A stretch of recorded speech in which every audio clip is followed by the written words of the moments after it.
Student, स्वागत है मेरे चैनल स्कूल किट में। मैं रेखा तिवारी आज आपको फिर अलंकार पढ़ाऊंगी। अलंकार वैसे पहले मैं पढ़ा चुकी हूँ अलंकार, पर थोड़ी थोड़ी उसकी भी जानकारी आपको अलंकारों में दे दूंगी। मैंने पढ़ाया था कल अलंकार क्या है, अलंकार की परिभाषा, अलंकार कैसे बना है। ठीक है, तो मैं पहले बताती हूँ। अलंकार दो शब्दों से बना है, अलम धन कार, जिसका अर्थ है गहना। अब दूसरा है अलंकार की परिभाषा दीजिए, तो काव्य की शोभा बढ़ाने वाले तत्वों को अलंकार कहते हैं। ठीक है, फिर मैंने बताया था कि अलंकार कितने प्रकार के होते हैं। तो बच्चों, अलंकार मुख्यतः तीन प्रकार के होते हैं: शब्दालंकार, अर्थालंकार और उभयालंकार।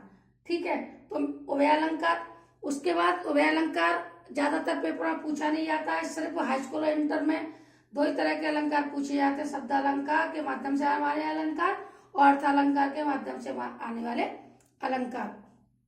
जैसे अलंकार के कितने भेद हैं और अर्थालंकार के कितने भेद हैं और शब्दालंकार के कितने भेद हैं।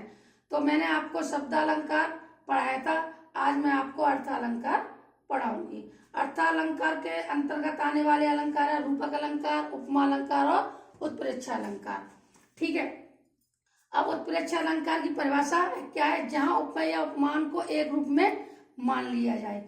जहां उपमेय या उपमान को एक ही रूप में मान लिया जाए। उपमेय किसको बोलते हैं? जिससे तुलना की जाए, और उपमान होता है जिसकी तुलना की जाए। ठीक है, जिससे जिसकी तुलना की जाए तो उसको हम उपमेय बोलते हैं, जिसकी तुलना की जाए, और उपमान होता है जिससे तुलना की जाए। तो इसमें रूपक अलंकार में क्या आया परिभाषा में? जहां उपमेय या उपमान दोनों को एक ही रूप में मान लिया जाए। यानी हमने उपमेय को और उपमान को एक ही जगह इकट्ठा कर दिया, उसको हमने मान लिया गया है। जैसे चरण कमल बंदो हरियाई, यानी हमने भगवान के चरणों को कमल जैसा मान लिया है, यानी भगवान के चरणों को कमल मान लिया है, हमने उसी की पूजा की है। तो इसमें क्या हुआ? उपमेय और उपमान दोनों को हमने एक रूप मान के पूजा की है। ठीक है प्यारे बच्चे, इतनी शॉर्ट ट्रिक है ये, सिर्फ आप देखते ही पहचान जाओगे कि कहाँ उपमा अलंकार है और कहाँ पे उपमा अलंकार है। तो अब मैं उपमा अलंकार की इतनी सरल परिभाषा आपको बताऊंगी, तो आप देख के तुरंत पहचान लोगे कि यहाँ पर उपमा अलंकार है। देखिए, जहां किसी पंक्ति में, जैसे कोई भी पंक्ति हो, कोई भी लाइन हो, उसमें आप ये देखिए योजक चिन्ह, जहां किसी पंक्ति में योजक चिन्ह है, योजक चिन्ह ये चिन्ह आता है, ये चिन्ह है, उसके साथ में योजक चिन्ह आए, उसके साथ में सा, सी, से, सम, सरिस शब्द भी आए, तो समझ लो आपका उपमा अलंकार होता है। जैसे पीपल पात सरिस मन डोला, यानी मेरा मन ऐसा डोला, पीपल के पत्ते के समान डोला है।